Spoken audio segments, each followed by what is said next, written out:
नमस्कार. पाहूयात शेअर मार्केटमधील काही ताज्या घडामोडी. IDFC first bank. गुरुवारी आयडीएफसी फर्स्ट बँकमध्ये मोठी ब्लॉक डील पाहायला मिळू शकते. या ब्लॉक डीलचा एकूण आकार 1191.4 कोटी रुपयांपर्यंत असू शकतो. क्लोव्हरडेल इन्व्हेस्टमेंट आपला 2.25% हिस्सा विकणार आहे. या ब्लॉक डीलमध्ये फ्लोअर प्राइस 75 रुपये प्रति शेअर असू शकते, की जी सध्याच्या बाजारभावापेक्षा डिस्काउंटमध्ये आयडीएफसी बँकेचे शेअर्स 5 दिवसात 0.78% वाढलेले आहेत. त्यात 1 महिन्यात 3.29% आणि 6 महिन्यात 17.61% घसरण झाली आहे. तर एका वर्षात 47.68% आणि 5 वर्षात 40.36% इतकी वाढ झाली आहे. यापूर्वी डिसेंबरमध्ये वॉरबर्ग पिंक्सने खुल्या बाजारातील व्यवहाराद्वारे आयडीएफसी फर्स्ट बँकेतील 1.3% हिस्सा 790 कोटी रुपयांना विकला होता. एसजी मार्टमध्ये गुरुवारी मोठी ब्लॉक डील पाहायला मिळू शकते. या मल्टीबॅगर कंपनीने 5 वर्षात गुंतवणूकदारांना 9,000%हून अधिक परतावा दिलेला आहे. प्रमोटर्स कंपनीतील त्यांचा 5.78% हिस्सा विकू शकतात. एसजी मार्टची ब्लॉक डीलची ऑफर किंमत 476 रुपये प्रति शेअर असू शकते. एसजी मार्ट शेअरची किंमत 5 दिवसात 8.30%, तर 6 महिन्यात 68.51%, तर एका वर्षात 1,967.75% आणि 5 वर्षात 9,056.60% वाढल्याची माहिती आहे. एसजी मार्टच्या बोर्डाने यावर्षी जानेवारीमध्ये प्रत्येक एक शेअर मागे एक बोनस शेअर देण्यास मान्यता दिली असल्याची माहिती आहे. एसजी मार्टचे शेअर्स हे त्या मल्टीबॅगर स्टॉकपैकी एक आहेत की ज्यांनी गेल्या एका वर्षात भारतीय शेअर बाजारात चांगली कामगिरी केली आहे. झायडस लाईफ सायन्सेस लिमिटेड कंपनीचे शेअर्स 1.44% घसरले आणि 1,002 रुपयांवर बंद झालेत. एक्सचेंजेसवर कंपनीने जाहीर केलेल्या माहितीमध्ये कंपनीने असे म्हटले आहे की अमेरिकन ड्रग रेग्युलेटर कंपनी USFDAने अहमदाबाद उत्पादन प्लांटवर 4 आक्षेप जाहीर केलेत. कंपनीचे म्हणणे आहे की 18 ते 27 मार्च दरम्यान प्लांटची तपासणी करण्यात आली होती. ही बातमी बुधवारी बाजार बंद झाल्यानंतर आली आहे, त्यामुळे या बातमीचा परिणाम गुरुवारच्या सेशनमध्ये दिसून येईल. डॉक्टर रेड्डीज लॅबोरेटरी लिमिटेड कंपनीचे शेअर 1.30% घसरले आणि 6,051 रुपयांवर बंद झाले. सॅनोफी हेल्थकेअर इंडियासोबत कंपनीने विशेष वितरण करार केला आहे.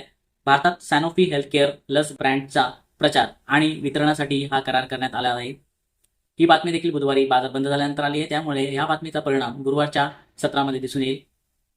युनिकेम लॅबोरेटरीज कंपनीचे शेअर्स 1% वाढून 491 रुपयांवर बंद झालेत. एक्सचेंजेसला दिलेल्या माहितीत कंपनीने म्हटले आहे की संतोष माईल यांनी कंपनीच्या मुख्य व्यावसायिक आणि आंतरराष्ट्रीय व्यवसाय विकास अधिकारी पदाचा राजीनामा दिला आहे. Balmer Lawrie and company limited कंपनीचा शेअर 4% वाढला आणि 235 रुपयांवर बंद झालाय. कंपनी जवाहरलाल नेहरू बंदर प्राधिकरणाच्या विशेष आर्थिक क्षेत्रात 230 कोटी रुपयांची गुंतवणूक करणार आहे. मुक्त व्यापार वेअरहाऊसिंग झोन तयार करण्यासाठी 230 कोटी रुपयांची गुंतवणूक करणार असल्याचे कंपनीने सांगितले. चॅलेट हॉटेल्स कंपनी QIPच्या माध्यमातून 1,200 कोटी रुपये उभारणार आहे. त्याची फ्लोअर प्राइस 775 रुपये प्रति शेअर निश्चित करण्यात आली आहे. मात्र बुधवारी कंपनीचा शेअर 0.37% वाढून 872 रुपयांवर बंद झाला. QIP म्हणजे काय? तर QIP म्हणजे पात्र संस्थात्मक प्लेसमेंट, म्हणजेच क्वालिफाईड इन्स्टिट्यूशनल प्लेसमेंट. देशांतर्गत बाजारातून निधी उभारण्यासाठी कंपन्या QIPचा वापर करतात. QIPला बाजार नियामक म्हणजे सेबीकडून मंजुरीची आवश्यकता नसते. QIPसाठी कंपनी नियमानुसार शेअरची किंमत ठरवते. QIPची किंमत शेअरच्या 2 आठवड्यानंतर निर्धारित केली जाते. ही किंमत सरासरी किमतीपेक्षा कमी असू शकत नाही. केसर एंटरप्राइजेस लिमिटेड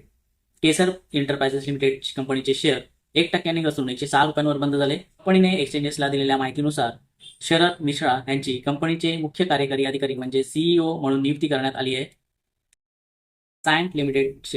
सायंट लिमिटेड कंपनीचा शेअर बुधवारी 0.5% वाढून 1,947 रुपयांवर बंद झाला.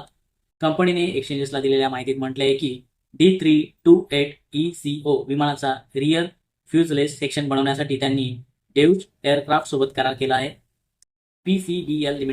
PCBL लिमिटेड कंपनीचा शेअर 1.3% वाढून 265 रुपयांवर बंद झालाय. कंपनीने दिलेल्या माहितीत बोर्डाच्या बैठकीत 280 रुपये किमतीचे 1.6 कोटी रुपयांचे वॉरंट जारी करण्यास मंजुरी देण्यात आली असल्याचे कंपनीने सांगितले. REC लिमिटेड कंपनीचे शेअर 3% घसरून 447.80 रुपयांवर बंद झाले. कंपनीने एक्सचेंजेसला दिलेल्या माहितीवर आहे की व्यवसाय वर्ष 2024-25 साठी कर्ज उभारण्याच्या योजनेला कंपनीने मंजुरी देण्यात आली आहे. 1.6 लाख कोटी रुपये उभारण्याची योजना आहे.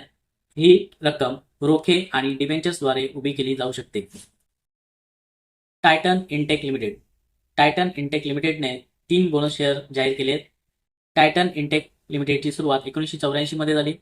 आता ही कंपनी व्यवसायाचे डिजिटल रूपांतर करण्याच्या प्रवासाला सुरुवात करत आहे. तथापि कंपनी खूप लहान आहे. कंपनीचे मार्केट कॅप फक्त 75 कोटी रुपये इतके आहे. टायटन इनटेक लिमिटेड कंपनीचा शेअर एका महिन्यात 4% घसरला आहे, तर हा शेअर 3 महिन्यात 66% तर एका वर्षात 100% इतका वाढलाय. 3 वर्षात स्टॉक 3,300% वाढलाय.